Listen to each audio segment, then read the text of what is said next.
welcome back to Weird on the Rocks. This is a podcast that explores the weird, unusual, strange, and unexplained, all while getting our drink on. I'm your host, Katie. So today's episode is going to be kind of a sad one, but a story that I definitely think is worth bringing attention to. I'm going to be discussing the death of Kendrick Johnson, a 17-year-old black boy from Georgia. This is possibly one of the most divided cases that I've ever covered, and there are people on both sides of this that have been very loud and very passionate about their beliefs. This is also yet another case that has been widely covered on social media and the internet, which I believe has both benefited and simultaneously hurt this case. I want you guys to keep an open mind while you listen today and really think critically about the information that I'm telling you. And as always, I encourage you to continue your own research after you're done listening and to be able to form your own opinion. You can find the show on Facebook and Instagram at Weird on the Rocks Podcast, Twitter at Weird_Rocks, and the website weirdontheRocks.weebly.com. Please rate and review the show on Apple Podcasts and subscribe on whatever platform you're listening right now. Before we get into the good stuff, I want to share this week's beverage of choice. I'm actually recording in the afternoon today. I usually record in like the early evening. I just got off work. It's about 3. So I'm actually drinking a Cold Brew Martini. This consists of cold brew coffee, vodka, Kahlua, and a little cream. I'm a huge coffee drinker. Most of my friends and family can attest to that. I usually drink at least 3 cups a day. So what better way to enjoy my coffee than with some booze? I've been having to wake up really early for my new job, but I get off early, so it's kind of nice. But in the afternoon, I've been having to have another cup of coffee around this time to, get me through into the night, as I'm sure many of you can relate to. All right, well, let's get into it. Cheers, and let's get weird.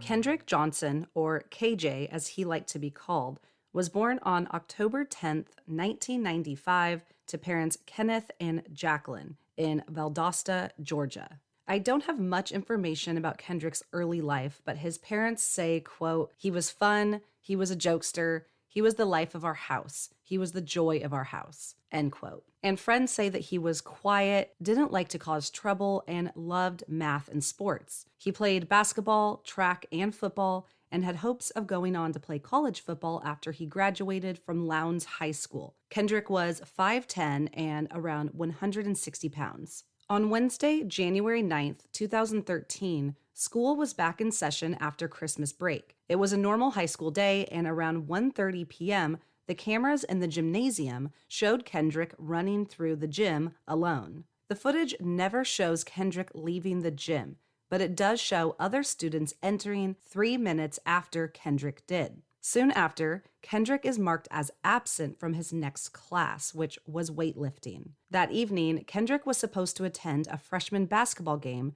then come home immediately after. Around 10 p.m., his mother, Jackie, who was a school bus driver for the Lowndes County School District, became concerned that he wasn't home yet, so she drove to the high school to look for him. After driving and walking around for close to 2 hours, she eventually called the police. The police initially dismissed Jackie's concerns and said that Kendrick was probably with friends or a girl, but Jackie was insistent that Kendrick would have called her or one of his siblings, and that going this long without contact from him was highly unusual. Finally, around midnight, the police confirmed Kendrick as a missing person and began patrolling the area looking for him. The next morning, Friday, January 10th, Jackie went to the high school to alert the administration that her son was missing. They immediately printed out flyers with Kendrick's face and posted them around the school. Around 10:30 a.m. that morning, several students were inside the gymnasium. They were sitting on some wrestling mats in the corner of the gym, filling out a paper for a class. Next to the students were 21 rolled up wrestling mats that were stored standing up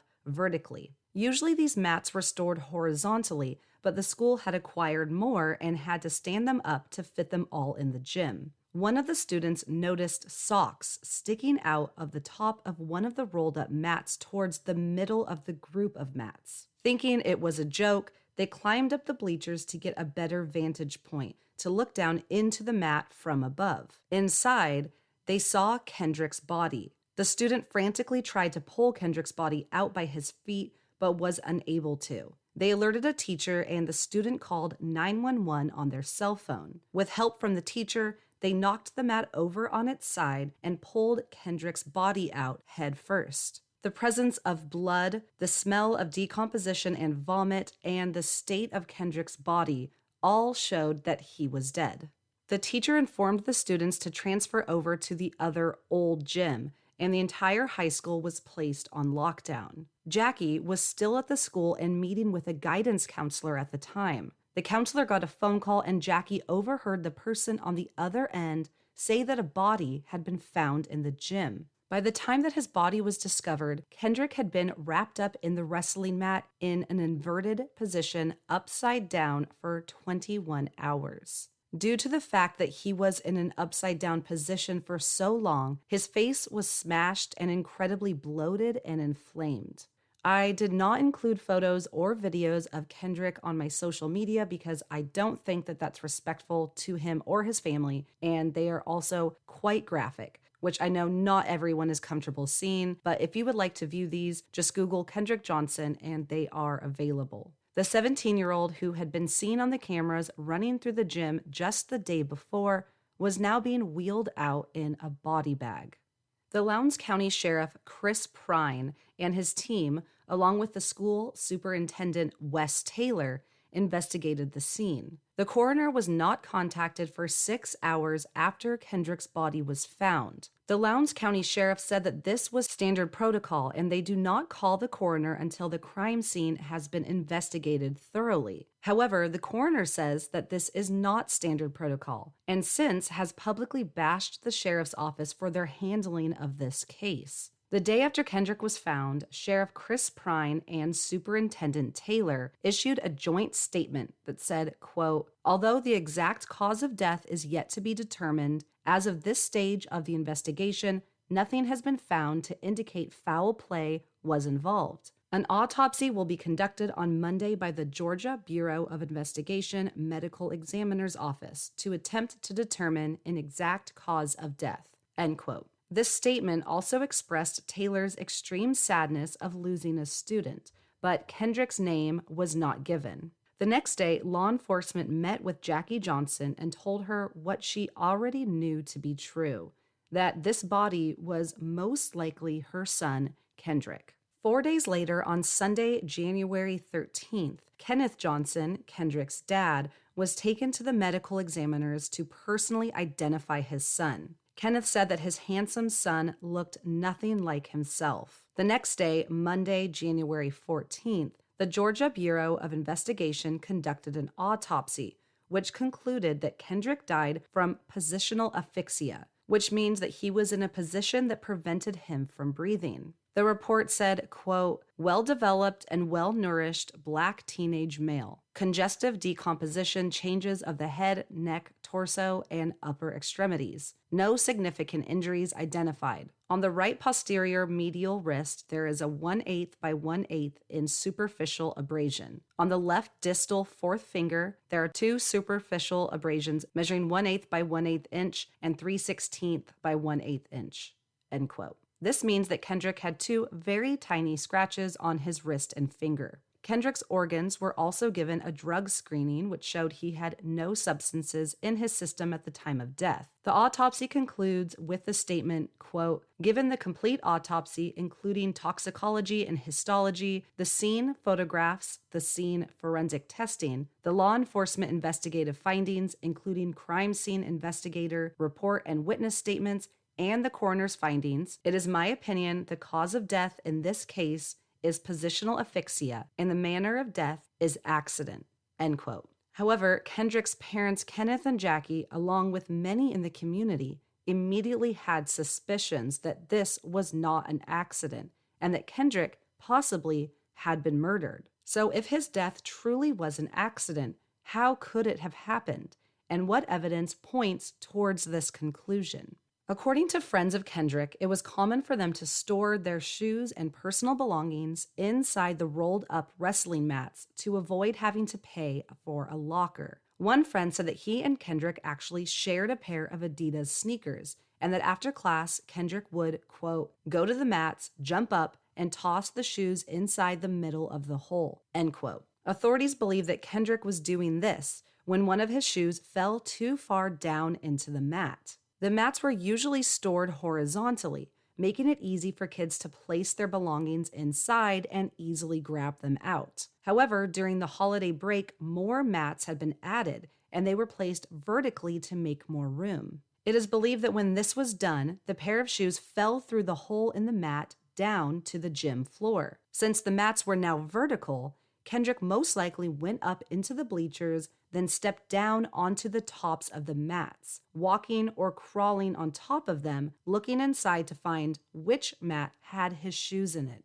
These mats were very sturdy wrestling mats and would be strong enough to support a 17-year-old crawling on top of them. Perhaps Kendrick attempted to reach down to grab his shoe and he fell into the hole and became stuck. One pair of shoes were found on the floor of the gym underneath the mat, which is assumed to be the pair of shoes that he was reaching for. Another pair of shoes was found towards the top of the mat near Kendrick's legs, and another single shoe was found on the gym floor. It has never been confirmed how the pair of shoes ended up near Kendrick's legs, as he would have not been able to put them there himself once he was upside down. Although some believe that another student may have not seen Kendrick's feet sticking up and could have tossed a pair of shoes into the top of the mat without realizing Kendrick's body was inside. It has also never been confirmed how the single shoe ended up on the gym floor. Many online believe that this was a result of Kendrick tossing the shoe out to make more room for him to reach down inside, or that he had kicked it off when he was struggling to get out, or that he was using his foot to hook at the top of the mat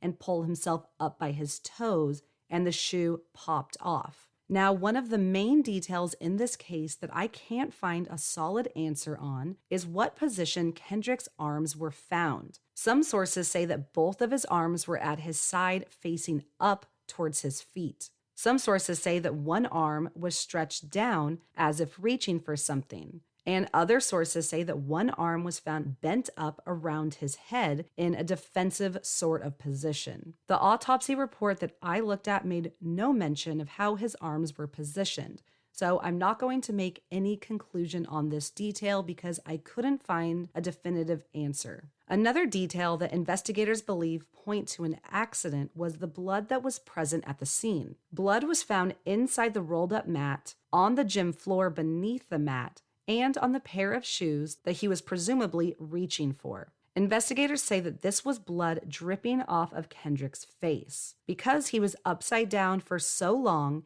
and in such a tight space, all the blood in his body ran to his head, making him become very bloated and causing blood to leak from his nose, mouth, eyes, and ears. Along with the single shoe found on the gym's floor, there was a textbook found in the corner of the gym and a yellow manila envelope also on the floor nearby. Neither of these items had any blood on them.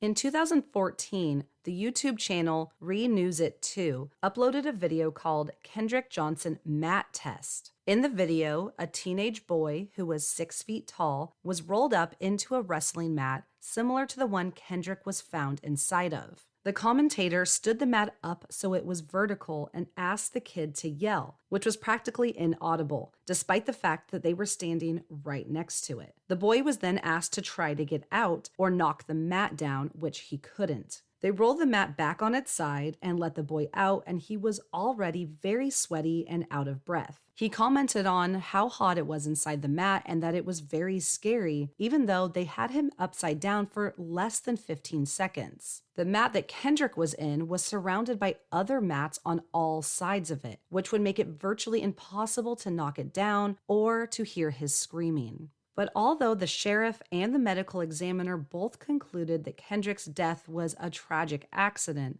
his parents Kenneth and Jackie had their doubts from the very beginning.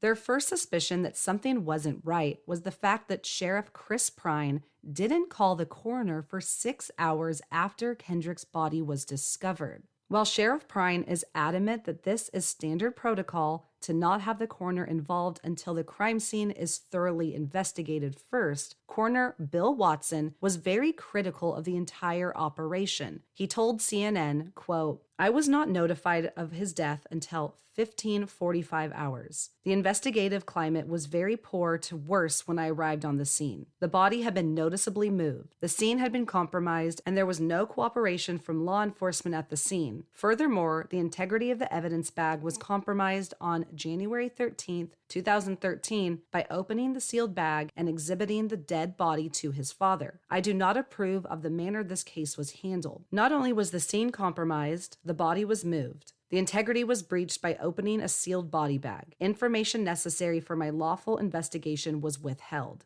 End quote. In fact, most people involved in this case have been critical of how the crime scene was handled. Law enforcement did not wear protective coverings over their shoes when in the gymnasium, possibly contaminating the crime scene. They did not secure the scene with caution tape. They moved and touched Kendrick's body several times and also did not collect all the evidence at the scene, including the single sneaker that was found on the gym floor and a sweatshirt found on a bench in the gymnasium. Many believe that these items could have been tested for DNA or fingerprints. There was also some dried blood found on one of the walls of the gym. This blood was tested and confirmed to not belong to Kendrick, but it was never confirmed who the blood did belong to.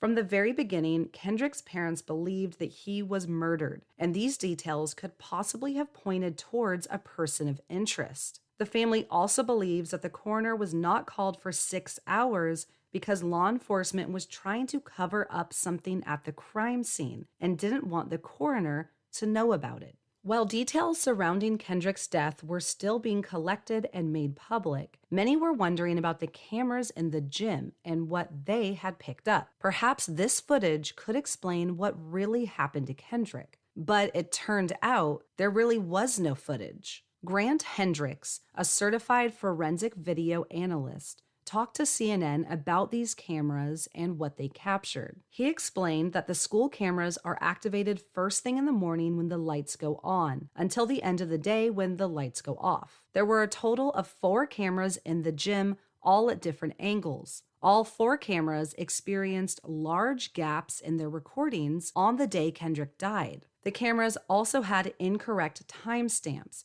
where none of them showed the same times. 2 of the cameras were missing an hour and 5 minutes of footage, and the other 2 were missing 2 hours and 10 minutes. At 1:09 p.m., 2 of the cameras came back online and showed Kendrick running through the gym. He was alone. The cameras were not pointed towards the corner where the mats were stored, and this is the last that you see of Kendrick. Within 3 minutes of him entering the gym, footage shows 7 other students walking into the gym. Then for the next hour of footage, there are various gaps. While this doesn't show exactly what could have happened over by the mats, it could prove who the other students were that were in the gym at the same time as Kendrick. His parents and forensic video analyst Grant Fredericks all believe that these gaps in recording and the fact that the school was responsible for providing the tapes to the police is highly suspicious. Fredericks told CNN, quote, "Those files are not original files. They are not something an investigator should rely on for the truth of the video. They've been altered in a number of ways, primarily in image quality and likely in drop information loss. There are also a number of files that are corrupted because they've not been processed correctly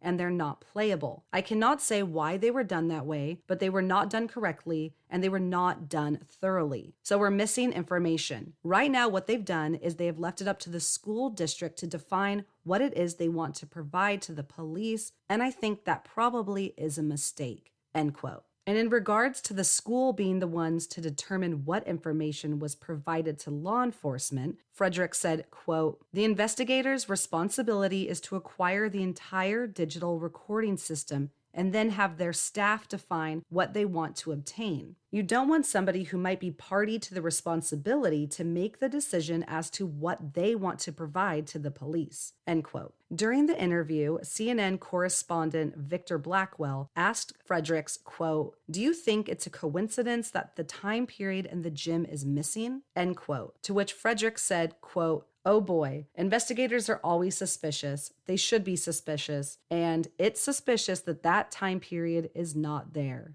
End quote. The Johnson family attorneys expressed that they and their clients believed that the missing footage and discrepancies in the footage was possible evidence of a cover-up that involved the school and law enforcement. Kenneth Johnson said, quote, "There's enough evidence to show that Kendrick was murdered. They know something happened in that gym and they don't want it to come out." End quote. However, the Valdosta Daily Times, the local newspaper, did their own analysis of the surveillance footage. They found that the issues with the cameras were easily explainable. They claimed that the lapses in time weren't lapses at all and were simply the result of the timestamps on the cameras not being synchronized with one another, but that no time was actually missing from the footage. They also found that the cameras were motion activated, meaning that missing time was due to there being no activity in the gym, so the cameras just weren't recording. There were also many issues with the overall handling of Kendrick's body and his belongings. When Kenneth Johnson went to identify Kendrick's body, he recalls that the cooler in which his body was being kept was warm, not cold as it should be. This made him believe that the Georgia Bureau of Investigation lab was purposely trying to speed up the rate of decomposition, most likely trying to hide some sort of evidence shown on Kendrick's body, such as bruises or abrasions. Then, while Kendrick's body was being transported from the Georgia Bureau of Investigation lab to Harrington Funeral Home, all of his clothing went missing. To this day, Kendrick's clothing, including shirt, jeans, underwear, belt, and socks, have never been recovered. The Georgia Bureau of Investigation says that these items were given to the funeral home, but the funeral home claims not to have them and believes that the person transporting the body must have disposed of them, although it's never been confirmed. Again, Kendrick's parents believed that this was more proof that something was being covered up. They believed that his clothing must have shown evidence of a struggle, such as blood present or rips and tears, and that officials didn't want the family to know this. At this point, the Johnsons decided to have a second autopsy conducted.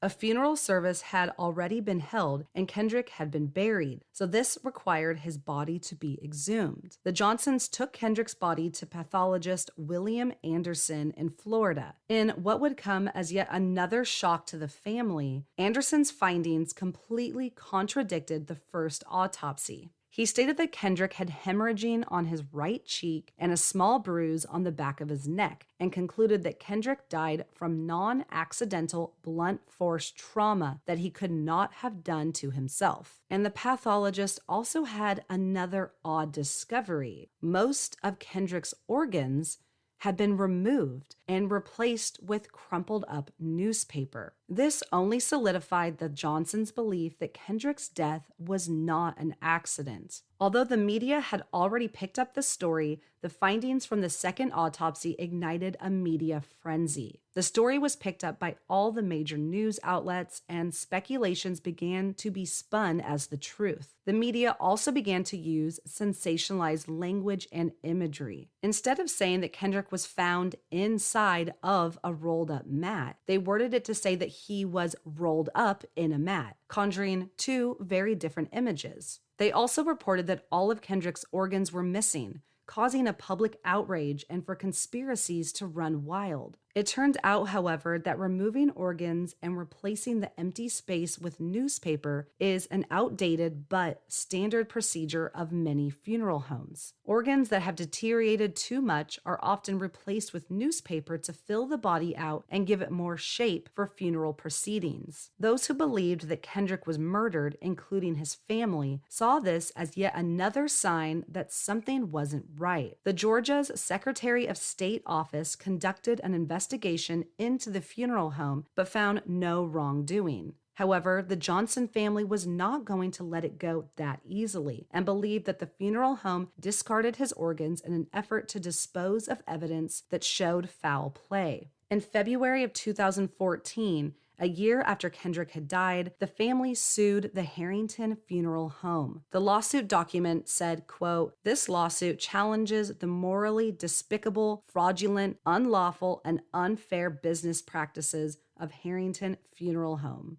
end quote. Around this time, Reverend Floyd Rose, president of the Valdosta's chapter of the Southern Christian Leadership Conference, began to join forces with the Johnson family. This included holding a protest and march of 1,600 people in downtown Valdosta. The Johnson family and their supporters made signs, including ones that showed a graphic photo of a deceased Kendrick. The photo was a close-up of his face, incredibly bruised, bloated, and with skin missing. The press and social media quickly picked up the photo as well, plastering it all over and supporting the Johnson family in their claim that Kendrick wouldn't look like this if he had died accidentally. They believed that Kendrick was beat and then murdered, and that this leaked photo proved that. During this protest, the Johnson family, along with supporters, also stood in front of the doors of the Valdosta courthouse. They were frustrated with the lack of information from local investigators and believed that they weren't being given the entire truth regarding Kendrick's death. They hoped that standing in front of the doors would draw attention to their cause and strengthen their voice for their son. Their message worked, and the protest was broadcast on all major news outlets. However, it also caused legal problems for the Johnson family. After being asked to leave,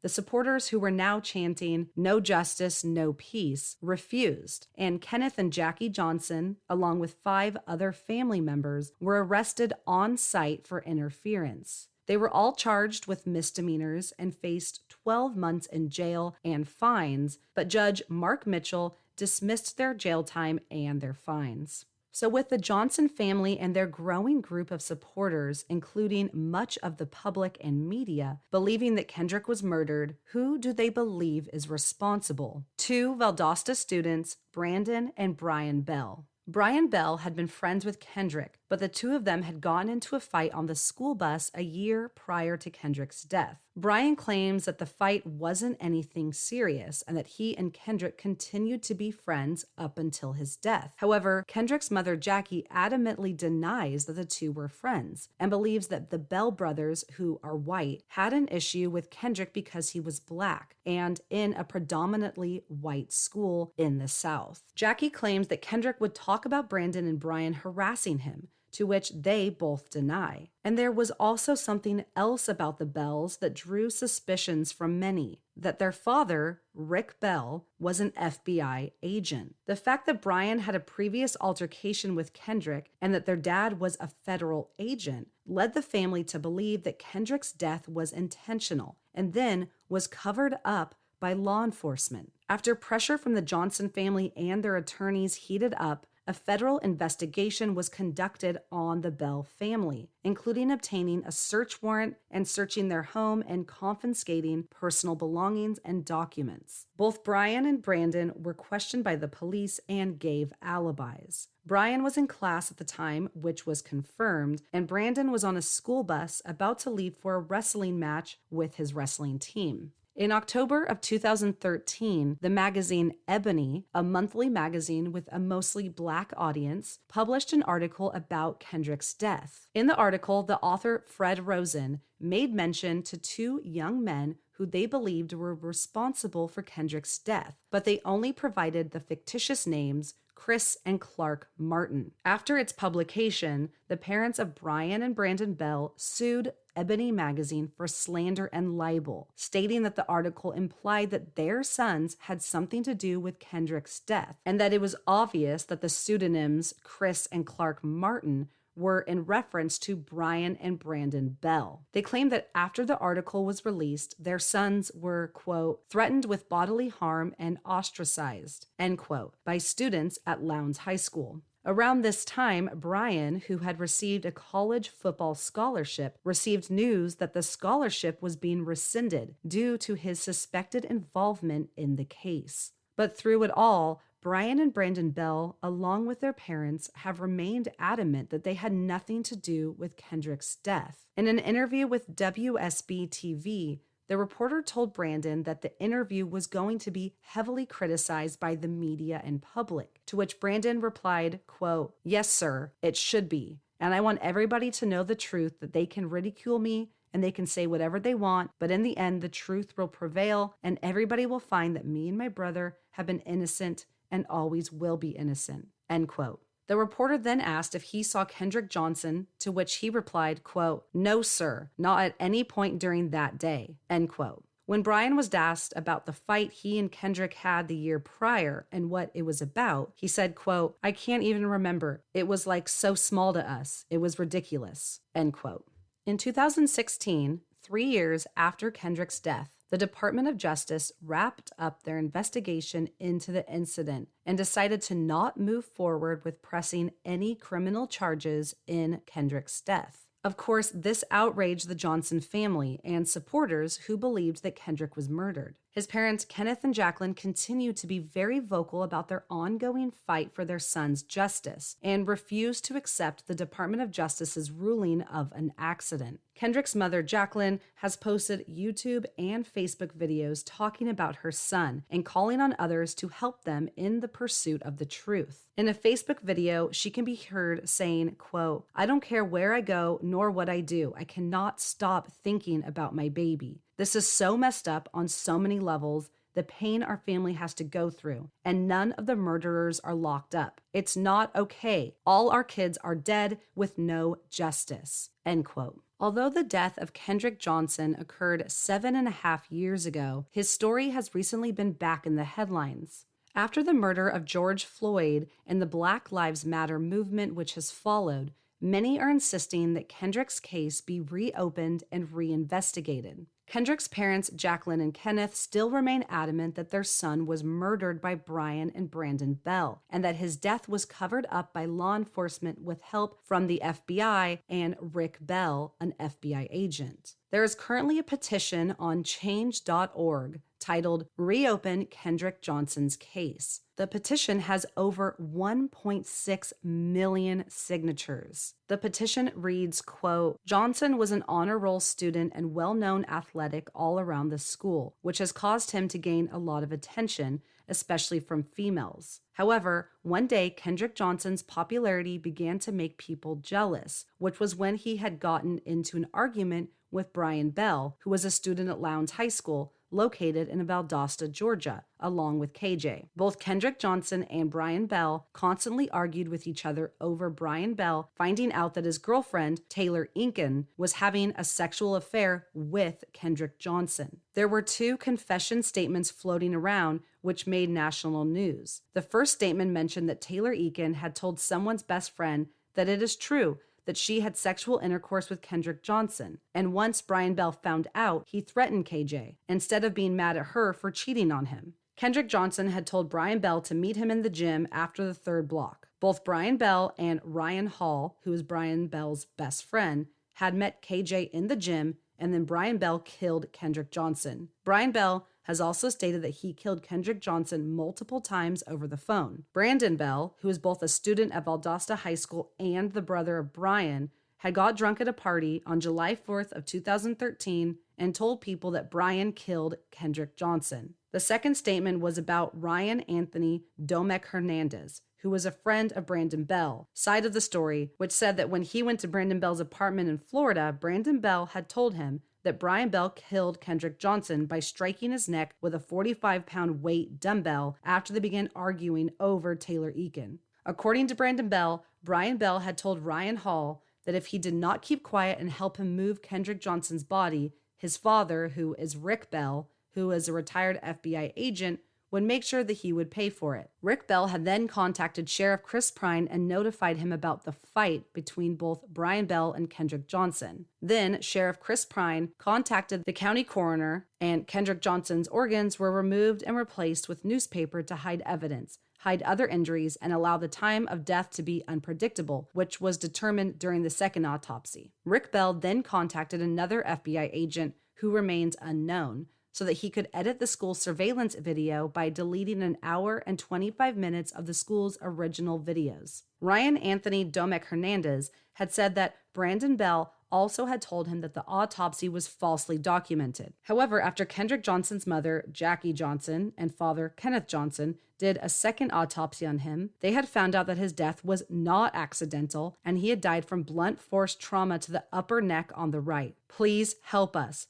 We have all of the answers, but we demand justice. Thank you and God bless. According to WALB News 10, Sheriff Prine expressed, although the investigation of the death of Kendrick Johnson is closed, he continues to encourage citizens to contact investigators should they have information. Investigators have continued to follow up on all information that has been presented.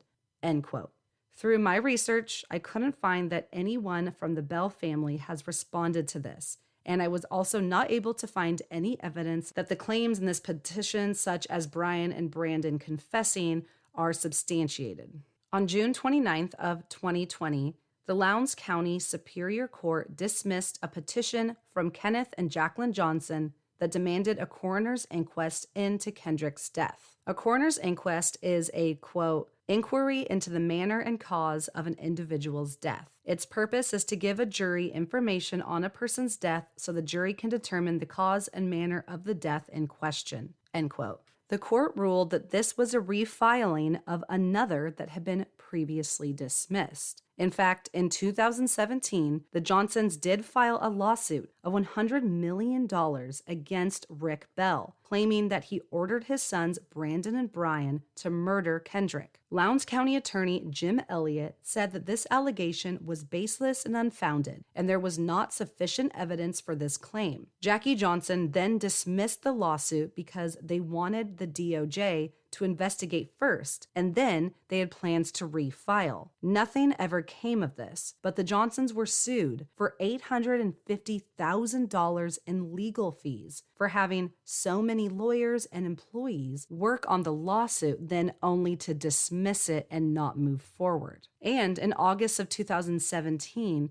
the Johnsons were ordered to pay an additional $292,000 in attorney fees to all the people that they claimed wrongdoing against in their lawsuit. Some believe that the Johnsons are desperate to charge someone with the death of their son and don't care what damage they cause along the way or if their claims are even true. Many have also called the family out for sensationalist behavior. The Johnson family had many of their supporters and people who also believed Kendrick was murdered use a picture of him post-death on their protest signs. The photo shows a close-up of Kendrick's face, very bloated, black and blue, and with skin missing. The family rallied supporters through the use of this photo, claiming that he would not look like this if he had died accidentally. The photo also began circulating around the internet, drawing more attention to Kendrick's story and making people second guess that it was an accident. However, it turns out that this photo was actually taken after the autopsy, not after Kendrick's body was found. And during the autopsy, the medical examiner had to peel back a layer of Kendrick's skin for examination. After most autopsies, anyone would have looked like this, and the Johnsons' credibility took a huge hit when people realized that they were purposely using this graphic photo to garner support. So, what really happened to Kendrick Johnson? Was this a sad and tragic accident where a young and talented kid lost his life? Or was this intentional murder? Through my research, and especially from reading comments on forums and YouTube, it seems as though opinions are split pretty evenly down the middle. For every comment that states Kendrick was murdered, there's another that says it was an accident and that the family needs to come to terms with that reality. This case definitely does have some odd details and things that just don't make sense. How did one of his shoes end up on the gym floor so far away from his body? Why didn't the police collect all of the physical evidence? Why aren't the school cameras working properly? And could something have been missed or tampered with? What position was Kendrick's body found in? And how did Kendrick, whose shoulders were 19 inches wide, fit inside of a mat with an opening width of 14 inches? These and many other details are what people are bringing up now and trying to rally support for the Johnson family. Over the past 2 months since the murder of George Floyd and the country talking more openly about police brutality and violence against Black people and Black men in particular, Kendrick's story has again been gaining more attention. I have seen many TikTok and Instagram videos of people talking about this case and asking people to look into it and sign the petition to get it reopened. Many of these videos include the most shocking parts of the story, including the autopsy photo of Kendrick, the information about the missing surveillance footage, and the fact that his body was found stuffed with newspapers. As a person scrolling through Instagram who has no prior knowledge of this case, of course, these details are going to be startling and make you question that it was an accident. However, many of these things have been explained and clarified, such as the fact that the school cameras didn't have lapses. They just weren't in sync with one another and were motion activated, and that the stuffing of his body with newspapers is an outdated but pretty standard funeral home practice. However, many of these videos also bring up doubts that are less easy to dismiss, such as the fact that Brandon and Brian Bell's father is an FBI agent with a lot of power, and also the undoubtedly obvious understanding that the Lowndes County Police didn't handle the crime scene properly. Many believe that Brandon and Brian murdered Kendrick, possibly over an ongoing fight, or because he was Black, or because he was having sex with Brian's girlfriend Taylor, and that their father, along with the police, helped cover it up. This could explain why the police fumbled the investigation so badly, because it was on purpose, and they were trying to hide evidence. So, what do you guys think? Was Kendrick Johnson murdered, or did he die from suffocating in a wrestling mat trying to reach for his shoes? Personally, this case is overall just really sad for me to think about and definitely brings up a lot of emotions, as I'm sure it does for all of you listening. When I first started my research, I'd only seen and read the shocking parts of the story, such as his organs being removed, his clothes missing, and the state of his body. I remember thinking, oh my God, why aren't more people talking about this? Then I read something about how Kendrick was a Black kid at a predominantly white school in a predominantly white neighborhood in the South. And it really only solidified my belief that someone must have intentionally killed this kid and that it could possibly be race related. I honestly thought that I was going to present an episode to you guys that was going to be about racial injustice and the fact that white police officers have and are killing Black people. I thought that the fact that Rick Bell, Brian and Brandon's father, was an FBI agent and works closely with the police was proof that there was a cover-up of some sort and that he abused his power to kill an innocent kid, maybe because of the color of his skin.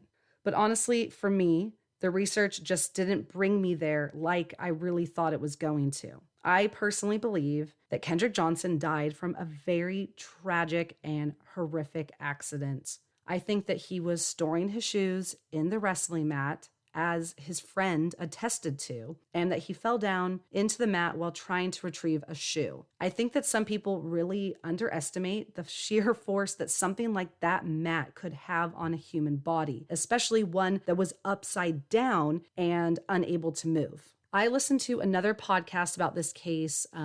At this point, I can't remember which one. It was a while ago, but they described this as kind of a boa constrictor. The mat would have pushed on his body so tightly that he would have been smashed and suffocated very easily, especially if he was upside down, and all the blood would have been rushing to his head. Some have brought up the fact that Kendrick's shoulders were too wide for the mat, but if you're upside down and the mat is tightening around your body with such force, something bigger than the opening of the mat could absolutely fit down inside there tightly. The medical examiner stated that Kendrick most likely died very quickly in this way, and I really hope that's what happened. It makes me so sad to imagine him in there, trying to wiggle free, trying to call out for help. It makes me honestly just want to cry thinking about it, knowing maybe that he was going to die.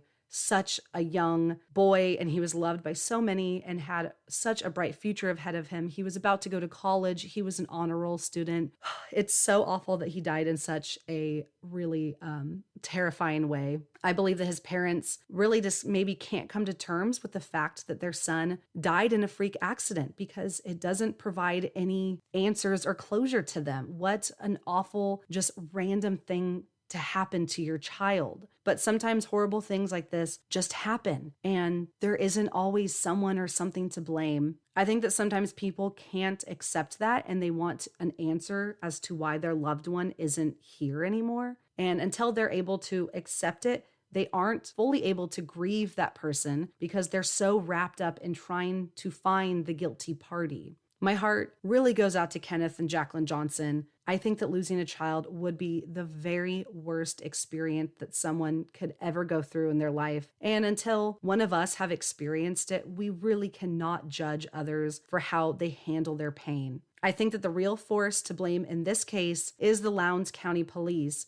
who really, really messed up this entire investigation. They never secured a crime scene boundary. They let numerous people enter the scene. They did not wear protective foot coverings. They moved his body and touched it, and they didn't bother to collect all the evidence left at the scene. It's mind-blowing and frankly unacceptable that police forces are still fumbling the most basic of protocol. It's also very unacceptable that Lowndes High School was using cameras that were not synced up properly. The whole point of those cameras is to protect their students, and every camera had a different timestamp on it. This case would have been a lot more cut and dry with some more answers if those cameras had been working properly. It's very unexcusable for a school to overlook something important like that. As far as Brian and Brandon Bell, I don't believe that they had anything to do with Kendrick's death simply because there's no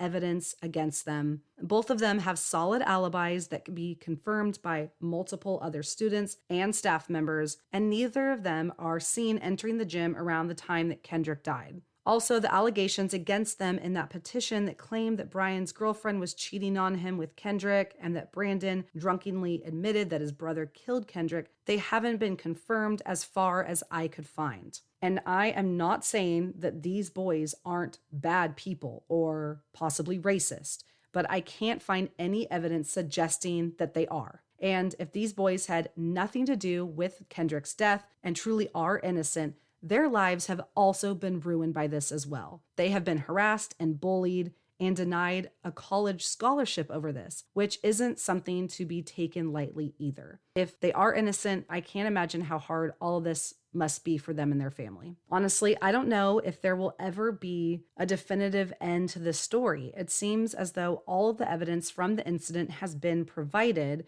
and Brian and Brandon Bell have alibis and are adamant of their innocence. I hope that Kendrick's parents are someday able to accept what happened to their son and to be able to move on and just live long, happy lives. But I also hope that if Brandon and Brian are guilty, or that if someone else in that school is, that information will surface. If Brandon really did admit at a party that his brother killed Kendrick, then maybe there's footage from that or something, and that this case can be reopened. But I'm a firm believer in justice and having the truth be revealed, even if it doesn't fit your belief. So whatever that truth is, I hope it prevails so that Kendrick can have the closure to his life that he really, truly deserves.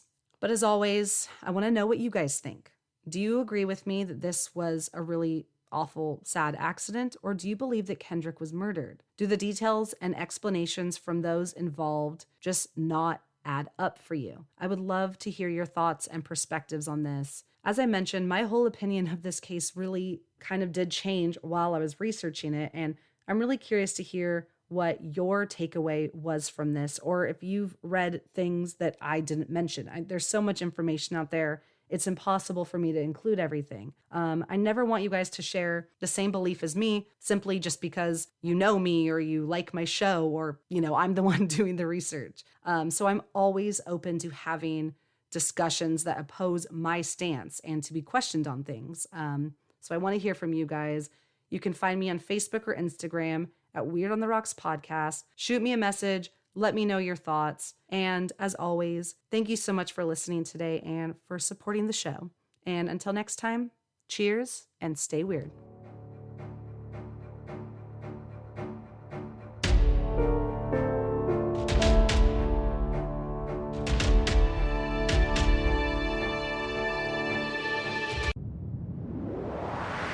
That was a Titancast episode.